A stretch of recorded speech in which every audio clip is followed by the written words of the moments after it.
Allez, go. Mais avant toute chose, merci d'être là. Merci d'être présent pour participer avec nous à 30 minutes de marketing. Discuter de 30 minutes de problématiques marketing, notamment sur des sujets d'impact.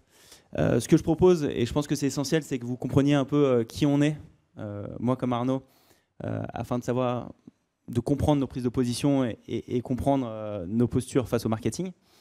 Donc si tu permets Arnaud, je vais commencer par moi parce que ça sera plus simple. Après, je te laisse te présenter. Donc Jonathan, en termes de parcours, moi ça fait une quinzaine d'années que je fais du marketing. J'ai commencé dans des grands groupes, j'ai bossé chez TF1, Microsoft pendant pas mal d'années. Ensuite j'ai monté une boîte consumer que j'ai revendue en 2016. Et suite à ça, j'ai intégré un fonds d'investissement qui s'appelle Alven, que certains peuvent connaître, plutôt early stage, un des plus gros fonds d'Europe. Et là-bas j'étais CMO. Et mon job, c'était à la fois de m'occuper de la direction marketing du fonds lui-même, sa visibilité, ses relations avec l'international, mais aussi aider chacune des startups qui rentraient dans le portefeuille et les aider à se structurer sur la partie marketing. De là, je me suis rendu compte qu'il y avait une énorme pain côté marketing. C'était hyper dur de staffer ce job, c'était hyper dur de garder son CMO, c'était hyper dur d'avoir de l'impact côté marketing. Et j'ai pris mon job et j'en ai fait une boîte qui s'appelle Itro. Donc aujourd'hui, je suis fondateur d'Itro. Ça fait 5 ans qu'on existe. Itro, c'est quoi? C'est la première société de part-time CMO. Donc aujourd'hui, on en voit partout. On voit partout sur LinkedIn des part-time CMO, des freelance fractional CMO, etc. Il y a 5 ans, en fait, ça n'existait pas. Et j'ai créé ça. Et en gros, Itro, c'est quoi? C'est 300 clients accompagnés depuis 5 ans. Les plus belles startups, Scale-up, Algolia, Cheers, Evaneo, Slifen. Et les plus beaux VC, Alven, 360 Capital. Résonance, Utopia, etc. Et une trentaine de CMO, la moitié internationaux, plus de 7 nationalités dans l'équipe. Et on accompagne de la stratégie à l'exécution. On adapte nos profils en fonction des startups et de la maturité des startups. Donc on peut accompagner des startups très early de 5 personnes. On va vraiment bootstrapper le marketing. On va faire en sorte qu'il y ait de l'attraction, qu'il y ait du revenu généré, qu'on puisse aller chercher de nouvelles levées. Et on peut aussi accompagner des scale-up de jusqu'à 800, 1000 personnes, où là, on va plutôt manager, créer du dynamisme dans l'équipe, réduire les coûts, rationaliser les process et aider la boîte à grossir. Donc ça, c'est moi. Et maintenant, je te propose, Arnaud, de te présenter et de nous expliquer qui tu es. Bonjour à tous et ravi d'être là avec vous aujourd'hui. Donc, je suis un des cofondateurs de Greenly, en charge de tous les sujets marketing de l'entreprise. Auparavant, je suis passé dans certaines startups. Peut-être certains d'entre vous connaissent WeThings, qui fabrique des objets connectés dans la santé pour aider les individus à mieux mesurer justement leurs données de santé et agir en conséquence. Je suis ensuite passé en politique. J'ai travaillé aux côtés d'Édouard Philippe, de Mounir Majoubi, qui était secrétaire d'État au numérique, et Cédrico ensuite. Donc, petit passage par la case politique qui a été très formatrice. Et ensuite, je suis revenu dans le monde de l'entrepreneuriat. Je pense que j'avais envie de me faire mal. J'avais monté une première boîte qui a été une succession d'échecs. J'ai coché à peu près toutes les cases de la to-do list des choses qu'il ne fallait pas faire. Donc j'ai eu besoin de me former et d'aller chercher une formation dans l'entrepreneuriat pour avoir une vue 360 de tous les sujets qu'aborde un entrepreneur dans sa journée. Donc de la fiscalité, tout ce qui est comptabilité, finance, légal, marketing, voilà, et beaucoup de choses. Et j'ai créé Greenly à ce moment-là pendant mes études dans ma dernière année. Et voilà, donc avec plusieurs pivots, plusieurs vies. On a démarré en B2C avec une application mobile pour aider justement les individus à mesurer et à traquer leur empreinte carbone. Et on a ensuite pivoté vers les entreprises. Donc ça a changé, on a changé de cap radicalement. Et voilà. Tu as oublié de nous parler de quand tu es arrivé dans le monde de l'influence. J'ai cru comprendre que tu étais influenceur, que tu avais plus de 200K abonnés sur Twitter, donc c'est dans mes fiches, hein. Je ne connais pas l'histoire, donc tu peux peut-être nous en parler? Effectivement, j'avais à un moment une passion pour le monde des médias et de l'influence, donc c'était juste après le bac, j'ai commencé à créer pas mal de comptes sur les réseaux et notamment Twitter, qui était à l'époque un très très beau réseau qui a pas mal tenté de choses derrière et on n'est pas sûr que tout soit réussi. Mais j'aimais beaucoup justement l'immédiateté de ce réseau, la possibilité vraiment d'aller interagir avec des personnes influentes, etc. Donc J'ai créé 3 comptes à l'époque, un compte de photographie, un compte d'histoire qui était centré sur des éphémérides, donc de relater chaque jour ce qui s'était passé à une date, et un compte de pop culture, média, et donc j'ai fait grossir ces 3 communautés en simultané. Donc j'avais, c'était pas la grande influence, on était sur 400-500 000 personnes. Est-ce que c'est comme ça que tu t'es fait chasser par le gouvernement ? Et c'est comme ça que je suis rentré au gouvernement, effectivement. À ce moment-là, je rentrais des États-Unis après une première expérience en start-up. J'étais à 2 semaines du démarrage de mon stage. Mes parents devenaient complètement fous parce que j'avais pas démarré mes recherches, donc je me prenais quelques taquets en rentrant le soir et où ils me disaient là t'es pas prudent, tu vas rien trouver, ça va être compliqué. Et je me suis dit bon c'est vrai que si je passe par la voie standard du CV, de la lettre de motivation, je vais être dans un lot qui sur des postes importants et sur des boîtes sympas, ça va être plus compliqué de me différencier. Donc j'ai utilisé la puissance de ces communautés-là. J'ai contacté du coup via Le Monde Histoire le directeur du numérique d'En Marche. Je suis pas du tout politisé, moi je voulais juste me challenger et découvrir un monde qui était pour moi très opaque et très obscur. Et du coup, effectivement, 24 heures après, je reçois une lettre de Matignon qui me dit voilà, on est intéressé par votre profil, est-ce que vous souhaitez candidater à une offre sur la communication digitale du Premier ministre? Et donc à ce moment-là, c'était un peu stressant, mais je me suis dit, bon voilà, au pire, je resterai 2 semaines dans ce monde-là et je serai très content d'avoir mis un pied là-bas. Et il s'avère que ça s'est bien passé, ils m'ont fait confiance et ça a été une aventure formidable. Mais c'est effectivement grâce à ça que j'ai pu rentrer là-bas. Ok, donc si vous voulez faire partie du gouvernement, devenez influenceur. Du coup, moi, ce que j'aimerais savoir, c'est comment tu passes d'un monde politique, où j'imagine qu'on n'est pas sur des process tech incroyables, à un monde de l'entrepreneuriat, de la tech. Comment tu as décidé et pourquoi tu l'as fait et en quoi ça t'a servi de travailler dans la politique avant d'arriver dans la tech? Je pense que c'est... j'avais cette première expérience tech déjà avec un réseau social que j'avais lancé avec 2 associés à l'époque. Donc j'étais en 2e ou 3e année d'école. Comme je disais, j'ai accumulé les échecs, j'ai cramé beaucoup d'argent personnel. Avec cet argent, je devais passer le permis et m'acheter une voiture notamment. Donc j'ai ni le permis ni la voiture aujourd'hui. Mais voilà, c'était effectivement un pari que j'avais fait. Et je me suis dit, la politique, ce qui va être intéressant, c'est que ça va m'apprendre déjà une certaine rigueur. Il y a énormément d'exigences. La virgule, il faut la placer au bon endroit, sinon ça ne va pas. La faute d'orthographe, ça n'est pas autorisé, ça n'est pas possible. Et tout est hyper cadré. Donc en fait, il y a aussi une charge de travail qui est conséquente. C'est beaucoup d'heures, le jour et la nuit. Donc ça m'a aussi appris à pouvoir, je pense, encaisser beaucoup de stress, beaucoup de pression. Il y avait pas mal de sujets un peu sensibles à l'époque où j'y étais. Il y avait les gilets jaunes, il y avait l'affaire Benalla, il y avait les 80 km/h, ou enfin 90 km/h, je ne sais même plus. Pas ton permis. Voilà, et donc du coup c'était vraiment hyper intéressant parce que on est dans un cadre où il faut en permanence dérisquer, donc ce qui est tout le contraire de l'entrepreneuriat in fine. Mais voilà, ça m'a, on va dire d'un point de vue soft skills, ça m'a vraiment appris énormément de choses que aujourd'hui je pense qui me sert dans mon quotidien. Et après l'entrepreneuriat, j'y suis aussi retourné pour ces raisons-là. C'est que moi, j'avais envie d'être libre finalement, de pouvoir arriver avec des idées et ne pas avoir 10 points bloquants dans la mise en exécution de cette idée.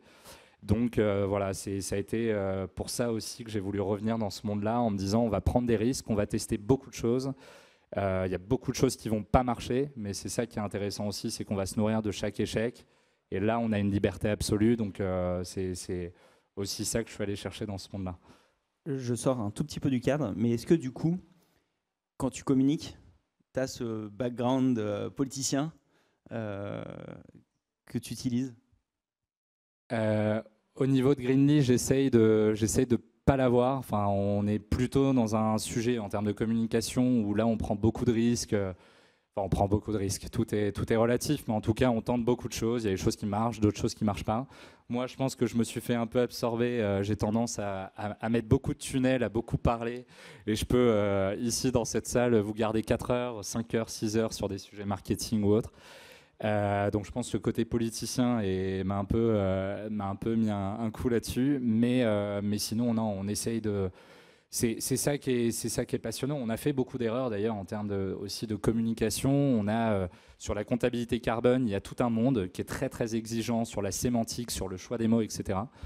Au début, on a un peu arrivé en se disant allez, on est la start-up, on va faire comme on veut et on va parler de simplicité du bilan carbone, de rapidité du bilan carbone.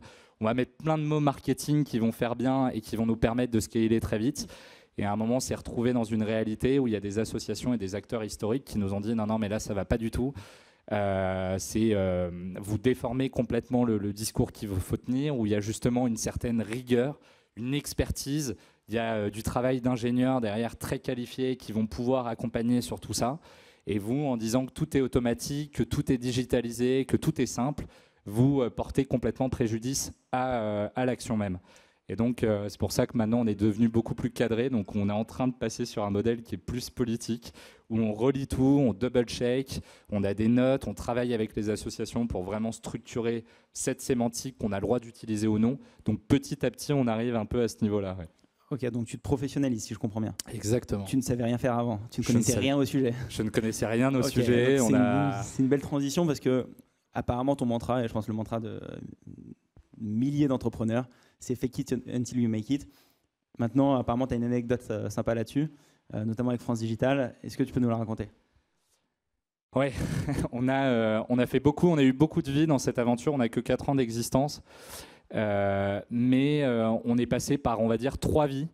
La première avec une application mobile, je le disais en introduction, où on voulait aider tous les individus à mesurer leur empreinte carbone. Donc on avait mis un maximum d'intelligence et d'automatisation là-dedans.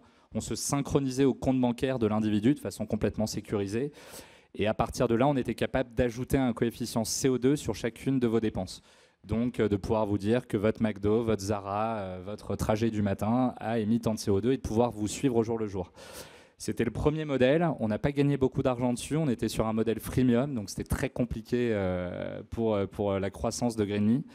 Ensuite, on a eu des acteurs bancaires qui sont venus nous voir et qui nous ont dit, nous, cette information, on la trouve hyper intéressante. On veut éduquer le marché. On a des millions d'utilisateurs sur nos applications mobiles. Et on veut ajouter cette information. Donc on a développé une API, c'était le deuxième modèle, qu'on a mis un peu partout. Vous l'avez sur vos comptes BNP Paribas, vous l'avez dans différentes banques. Donc dans vos menus, vous avez potentiellement un onglet empreinte carbone. Et généralement, c'est soit en marque blanche, soit Powered by Greenly. Donc vous pouvez maintenant aussi surveiller votre impact sur la semaine, le mois, l'année. Deuxième modèle, qui nous a pas rapporté beaucoup non plus parce que les acteurs bancaires sont pas, j'espère qu'il y en a pas trop ici, sont pas forcément les plus rapides en tout cas à se lancer sur ce type d'innovation. On a eu de la chance avec quelques-uns. BNP par exemple a au bout de 3 mois intégré cette fonctionnalité directement dans leur écosystème bancaire pour 5 millions de clients. Et ensuite, donc voilà, deuxième modèle, mais pareil, cycle de vente pas forcément très difficile de faire du prédictif et de savoir si ça va prendre 3 mois ou 2 ans. Donc ça, on s'est un peu cassé les dents là-dessus. Et ensuite, troisième modèle, les entreprises. C'est le modèle sur lequel on surfe aujourd'hui. On est 200 personnes uniquement là-dessus. Et ça, effectivement, c'est France Digital qui est venu nous voir et qui nous a dit, nous, aujourd'hui, on aime beaucoup ce que vous faites, c'est super cool. On doit faire un bilan carbone de l'événement. Donc c'est le France Digital Days, ou voilà, un événement parisien qui réunit beaucoup de monde chaque année. Et à ce moment-là, on s'est dit, OK, ils veulent un bilan carbone. On commençait à entendre parler pas mal de bilan carbone sur les entreprises. Il y a beaucoup d'acteurs de la tech. Ça a commencé avec des startups du French Tech 120, des Payfit, des Swile et des entreprises de ce calibre-là, qui nous ont dit, nous, on veut s'engager dans la RSE, on veut s'investir là-dedans. Aujourd'hui, on sait que le bilan carbone, c'est un peu l'ossature d'une stratégie RSE. Et donc, il faut qu'on le fasse. Mais on a reçu des devis et des propositions de cabinets de conseil qui étaient les seuls acteurs historiques qui proposaient ce type de prestations. Et généralement, on a reçu des offres entre 10 000 et 50 000 euros. Donc, bon, pour des associations ou pour des boîtes qui veulent se lancer, c'est quand même un coût considérable. Et donc, on s'est dit, pour France Digital, on va le faire. On va faire le bilan carbone de l'événement. Donc au début, on n'avait pas de plateforme, on n'avait pas de SaaS, on n'avait rien, on n'était pas du tout sur ce modèle-là. Donc on a mis quelqu'un en interne qui l'a fait avec Excel et en se disant je fais un travail de consultant. Et comme on avait de plus en plus de demandes qui arrivaient chaque semaine de mais vous ne faites pas aussi des bilans carbone pour les entreprises, etc. On s'est dit là, il y a peut-être un angle à prendre. ce qui nous rajoute encore un modèle. Donc on passe à 3 modèles. Mais il faut tester et il faut aller sur cet événement France Digital. Ils nous avaient offert en échange un stand très très bien placé à l'entrée du salon. Et donc en l'espace de 2 semaines, pourquoi du coup cette question, et j'y arrive, c'est qu'on s'est dit en 2 semaines, on va s'inventer une vie, on va s'inventer une boîte. On va dire qu'on est devenu une plateforme SaaS de comptabilité carbone. On va imprimer des flyers, on va faire toutes les maquettes Figma pour pouvoir montrer en démo sur un ordinateur tout le produit. Donc tout le parcours, on a fait des kakémonos en disant qu'on était une plateforme de SaaS et qu'on faisait des bilans carbone pour les entreprises. Enfin bref, en 2 semaines, on a tout lancé. On n'avait pas de produit, on n'avait pas de plateforme, on n'avait rien. C'était vraiment que du marketing pour le coup. Et sur le salon, on a commencé à aller pitcher les boîtes en leur disant voilà ce qu'on fait, est-ce que ça vous intéresse? En se disant peut-être que dans 1 semaine, on va tout ranger au placard et on retournera sur notre application mobile et ce sera très bien. Et en fait, sur le salon, véritable succès. On a des marques d'intérêt de toutes les boîtes qui sont présentes, qui nous disent « Ah mais c'est génial, ça coûte combien ? 900 € par an. Ah mais c'est incroyable, jusqu'à présent on était plutôt autour de 10-15 000. » Donc on a commencé à prendre un maximum de cartes de visite, de leads, etc. sur cet événement. Et ensuite on s'est dit, il y a un intérêt, on peut gagner beaucoup plus si on fait ça. On peut avoir beaucoup plus d'impact aussi si on le fait. Parce que du coup aujourd'hui on met un maximum de tonnes de carbone sous gestion. Plus on a de tonnes de carbone sous gestion, plus on a un potentiel de réduction qui est fort. Et donc, c'est pour ça qu'aujourd'hui, on s'attaque aux entreprises et qu'on a pivoté toutes les équipes aujourd'hui sur ce modèle unique. Mais du coup, est-ce que tu savais le faire? Et est-ce que finalement, le bilan de carbone de France Digital, il a de la valeur? C'est vraiment ça, parce que tu as fait quelque chose que tu ne savais pas faire. Non. Tu n'étais ni consultant. C'est pas moi qui a fait ce bilan, mais effectivement, on avait recruté un ex-consultant de Carbone 4, donc qui avait la bonne école et la bonne expertise pour savoir faire ça. Donc après, on peut le faire 1 fois, on peut le faire 2 fois, 3 fois, mais après, il y a une question de volume. Si on veut ensuite arriver, et je crois que c'est le sujet d'aujourd'hui, mais à un certain volume d'entreprise, il faut mettre un maximum de technologie et d'intelligence dedans pour permettre aux consultants et aux experts climat d'agir là où c'est pertinent de le faire, c'est-à-dire sur la réduction des émissions. C'est là que la valeur ajoutée. Mais effectivement, il a fallu se former. On passe d'un modèle qui est B2C, qui est grand public, à un modèle où on parle qu'à des entreprises. Donc, faut adapter tout le marketing, faut éduquer différemment. Il a fallu tout rebâtir de zéro. Parce qu'à un moment, si vous arrivez et que vous avez un site qui parle à des individus, une autre page qui parle aux entreprises, vous perdez énormément en volume, vous n'êtes pas clair sur votre proposition de valeur, les gens ne savent plus ce que vous faites. Et on était en permanence face à ce dilemme-là. Donc, on a conservé tous les modèles pendant un temps. Et à un moment, on s'est dit, OK, ça va nous porter préjudice. Les entreprises, du coup, commençaient à se dire, c'est de l'approximation, c'est de l'estimation, c'est pas sérieux, et ça remplacera jamais le travail des consultants. Et donc c'est pour ça qu'à un moment on a dit on arrête sur ces modèles-là, on fait que les entreprises, on fait très bien les entreprises et on ne market que les entreprises. Alors moi j'ai une question, que c'est un sujet que je vois régulièrement, c'est qu'aujourd'hui vous avez switché de B2B, de B2C à B2B2C à finalement B2B, si je ne me trompe pas. Aujourd'hui, toi, tu es CMO, cofondateur et CMO. Souvent, on se dit c'est le CEO qui va donner un peu la direction du business model. Il va plutôt réfléchir à la vision de la boîte, sur à qui on doit vendre, comment on doit le vendre. Et moi, je me rends compte que, enfin, j'ai ma perception et j'ai mes convictions, c'est que le marketing a un rôle beaucoup plus clé qu'on ne le pense. Pendant très longtemps, ça a été le centre de coût, en tout cas celui qui fait de la brand, du corpo et de la communication, de l'acquisition sur des SaaS, mais assez en silo par rapport à la stratégie de la boîte. Aujourd'hui, le marketing, et tu vas peut-être me le confirmer, ça touche au product, ça touche au customer success, ça touche au revenu, ça touche au recrutement. Et en fait, ça devient de plus en plus central et on commence à s'en rendre compte. Et ça a été central dans les années 90, dans les grosses boîtes américaines, et ça commence à le devenir. Donc maintenant, ma question, c'est, t'es passé, t'as changé complètement, vous avez pivoté et vous avez switché de business. En quoi le marketing a été stratégique là-dessus? En quoi t'as porté cette vision-là? En quoi, de par la brand, de par l'éducation, de par tout ce que tu as mis en place, ça a finalement donné un cap à la société, et un cap qui a été donné juste par des insights et des trends de marché et des connaissances de tes consommateurs futurs, que ce soit du B2B ou du B2C? C'est une grande question, il y a beaucoup de choses. Je parle beaucoup aussi. C'est une grande question. Je pense que, déjà, marketing extrêmement central dans la croissance de l'entreprise. Aujourd'hui, on est à plus de 2000 clients sur différents marchés. On a plus de 10 pays qui sont représentés. On a des présences vraiment de bureaux aux États-Unis, au Royaume-Uni et en France. Et le marketing, nous, on l'a utilisé comme levier d'éducation. Donc évidemment, on a fait beaucoup d'acquisitions. On a construit une sales machine aussi, mais pour créer des ressources, pour générer un maximum de leads. Il y a des enjeux de rétention. Comment est-ce qu'on conserve aussi derrière les clients? Donc c'est toute la partie CRM, de construire les boucles d'email pour les relancer, de les rendre autonomes, etc. On a aussi ces enjeux-là. Mais nous, c'est vrai qu'un levier qui a été assez important sur le volet marketing, et quand on est arrivé en 2020 sur le bilan carbone, il y avait les responsables RSE qui savaient ce que c'était, mais pour le commun des mortels, c'était relativement nouveau. Et ça s'apparentait à quelque chose de très technique, avec beaucoup de chiffres. Enfin, on est sur du reporting extra-financier, donc quelque chose qui n'est pas forcément très digeste. Et nous, l'enjeu côté marketing, ça a été de dire, c'est simple, c'est facile. Bon, maintenant, on a retravaillé la sémantique. Mais en tout cas, c'est d'arriver en disant que c'est un sujet qui peut être accessible et que chacun peut prendre en main dans son entreprise. On avait un peu ce niveau-là de dire, en fait, une entreprise, c'est un ensemble de citoyens. Les citoyens, aujourd'hui, ils sont de plus en plus soucieux de la question climatique. Chacun essaye à l'échelle individuelle de faire mieux. Et donc, on s'est dit, si dans les entreprises, les individus portent cette voix et se demandent comment, au quotidien, je peux avoir plus d'impact, c'est en engageant ma boîte. Et donc, du coup, on participe à cette éducation et on parle à ces citoyens-là en leur disant... aujourd'hui, vous avez la possibilité d'avoir beaucoup plus d'impact en faisant le bilan carbone de votre entreprise, en faisant la photographie des émissions et ensuite d'être accompagné avec des diététiciens climat pour aller réduire ce poids CO2.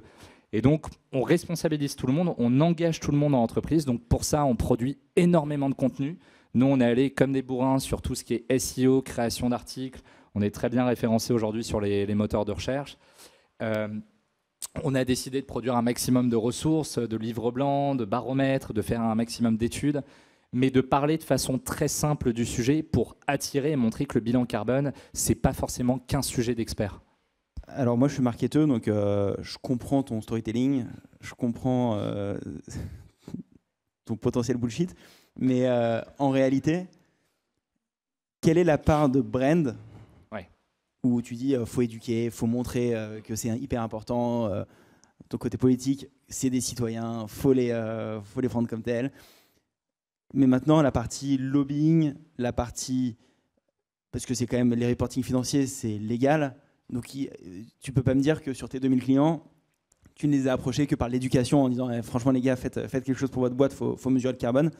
Mais il y en a forcément qui sont venus te voir en disant faut que je fasse mon bilan parce que c'est légal, parce que c'est une obligation étatique. Donc, quel est le vrai positionnement? Là, je pense que ceux qui sont là, c'est aussi beaucoup de gens qui sont intéressés par le marketing. Comment tu arrives à avoir un rôle, enfin, une brand qui réassure sur ces sujets-là en disant nous, on vous met le tampon qui vous permet de passer à la next step versus la brand qui donne envie d'y aller En fait, il y a différents intents, il y a différentes motivations. C'est vrai que j'ai parlé beaucoup d'éducation, donc de ce qu'on va faire là pour éduquer plus largement. Là-dessus, je peux donner plus de détails pour que ce soit pas trop vague, mais on va par exemple transitionner le blog en un véritable média, un peu comme l'a fait Welcome to the Jungle sur les sujets de ressources humaines, etc., de management. Donc nous, on va le faire côté RSE, on va créer une content factory, on recrute un rédacteur en chef. Donc on est en train de devenir un média, on va aussi lancer une académie pour former un maximum de gens sur les enjeux climatiques. Il faut savoir qu'aujourd'hui, si vous vous inscrivez sur certains sites, il y a parfois 9 mois d'attente, 9 à 12 mois d'attente. Donc si vous voulez transitionner dans votre carrière, ça prend du temps. Et on veut rendre tout ça accessible avec du modèle freemium. Et pour en revenir à la question, effectivement, il y a beaucoup d'intents et de motivations sur lesquelles on surfe. Il y a la question réglementaire. Aujourd'hui, ce sujet-là, il est obligatoire pour les entreprises de plus de 500 personnes une fois tous les 4 ans. Donc ça, toutes les entreprises doivent le faire. Aujourd'hui, on constate qu'il y en a 70% ou 80% qui ne le font pas. Là aussi, parce que les amendes, elles sont pas très agressives. Je crois qu'on est sur du 10-15 000 euros, donc ça reste relativement faible et peu motivant. Il y a la question de la marque employeur. Il y a des certifications type EcoVadis, type B Corp, qui commencent maintenant à avoir une très très large notoriété. Aujourd'hui, si vous voulez obtenir ces certifications-là et ces labels-là, on va vous demander quasiment systématiquement le bilan carbone. Donc c'est aussi des motivations sur lesquelles on surfe. Et donc du coup, là, on va plutôt pouvoir se tourner vers les RH, vers les personnes qui vont travailler cette marque employeur pour attirer plus de talents et montrer que l'entreprise est engagée sur ces sujets-là. Donc on va parler au CFO si on est sur des sujets un peu plus réglementaires ou au fondateur directement. Sur les sujets marketing, là aussi, il y a comment est-ce qu'on communique. Alors, on fait en sorte, et je le dis, là-dessus, on accompagne, nous, avec une équipe marketing intégrée pour éviter tous les cas de greenwashing. On a vu pas mal de débordements au début, d'entreprises qui disaient on a fait notre bilan carbone, donc ça y est, on est net zéro, c'est formidable, avec des tonnes d'articles, de vidéos, de trucs, et où à un moment, on se rendait compte que l'entreprise ne savait pas forcément communiquer sur son engagement et de façon réaliste. Donc c'est là où on s'est dit on va reprendre le contrôle de la communication des entreprises, on va les accompagner sur toute la partie communiqué de presse, production de vidéos et d'assets, etc. Donc en fait, on a beaucoup de points d'entrée. Et derrière, c'est d'aller créer ces campagnes-là, d'aller chercher les entreprises qui sont plus susceptibles d'être ciblées par les questions réglementaires. Certaines entreprises, d'aller les voir sur la question de la marque employeur parce qu'on sait qu'elles vont y être beaucoup plus sensibles parce que forte exposition. Je pense notamment au French Tech 120 et à ces entreprises qui sont mises au devant de la scène, ces startups innovantes. Et après, on a la question effectivement de l'éducation, de la brand, qui n'est pas négligeable. Et je le dis parce qu'on a parfois des entreprises de 2 personnes ou 3 personnes. Je pense à un label de musique, par exemple, qui se demande au jour le jour comment ces artistes vont pouvoir se rendre dans tel ou tel lieu sans polluer massivement la planète. Et donc, il y a ce besoin d'avoir la photographie des émissions, de se dire, OK, nous, on est transparent. Voilà combien nos artistes génèrent de CO2 chaque année. Voilà ce qu'on va mettre en place pour réduire cette empreinte carbone. Et donc, nous, on accompagne là-dessus. Et c'est pour ça que plus on sensibilise, plus on explique, et plus derrière, on peut avoir de l'impact. Du coup, si je dois, de ce que tu me dis et ce que j'ai compris, ton acquisition de ces 2000 entreprises, il y a 2 leviers. Il y a la brand, donc toi, tu es l'expert brand, qui va te permettre d'aller reacher tous les sponsors, toutes les personnes qui vont être sponsors. Donc ça va être les RH, ça va être les employés qui vont dire moi j'ai envie d'être dans une boîte qui est Bicorp ou qui prend soin de l'environnement. Et après, toutes les autres entreprises qui sont plutôt d'un point de vue réglementaire, c'est ton équipe growth qui va la gérer. Et du coup, toi, tu vas forcément servir parce que ça va te permettre de réassurer lors de la signature, mais tu as vraiment 2 pans sur l'acquisition. Tu as le pan brand et le pan acquisition pure growth. Oui, exactement. On a splitté d'un point de vue marketing en termes de composition. On a vraiment coupé le marketing en 2. Donc effectivement, cette équipe acquisition-rétention qu'on appelle l'équipe growth. Et à l'intérieur, on a tous les moyens de faire de l'acquisition. Donc il y en a un certain nombre. Il y a tous les sujets SEO, des sujets content. Donc on a plus de 1200 articles de blog. Ça, c'est ce qui nous permet de sortir sur tous les résultats. Vous tapez greenwashing, vous tapez impact, entreprise. Enfin voilà, on sort généralement assez haut. Il y a les sujets. Donc nous, on a l'engagement fournisseur. Dans le bilan carbone, on engage les fournisseurs. Et donc ça, c'est une très belle machine à lead parce que ça nous envoie toujours des nouvelles entreprises en prospect et donc en signature. Le fameux effet de réseau. Le fameux effet de réseau, exactement. Une entreprise qui s'engage peut nous amener 3 à 5 nouvelles entreprises. Donc, parce qu'on va là-dessus questionner, enfin l'entreprise souhaite engager ses fournisseurs. Donc elle nous transmet parfois des listings de 300, 500, 1000 entreprises. Et ensuite, nous, on va engager au nom de l'entreprise en disant, dans le cadre de sa stratégie de décarbonation, X souhaite avoir toutes les informations et souhaite avoir de la transparence sur vous. Donc les entreprises se sentent obligées de remplir ces questionnaires en se disant si on n'y répond pas, on va être flagué, on va être red flag et ensuite potentiellement dans quelques années on sera sorti. Et donc c'est pour ça que ça on joue un peu sur du nudge et sur d'ailleurs un peu de la science comportementale aussi. Voilà, donc il y a vraiment cette partie acquisition. J'oublie sans doute beaucoup de choses à l'intérieur et là ça pourrait être un sujet de table ronde.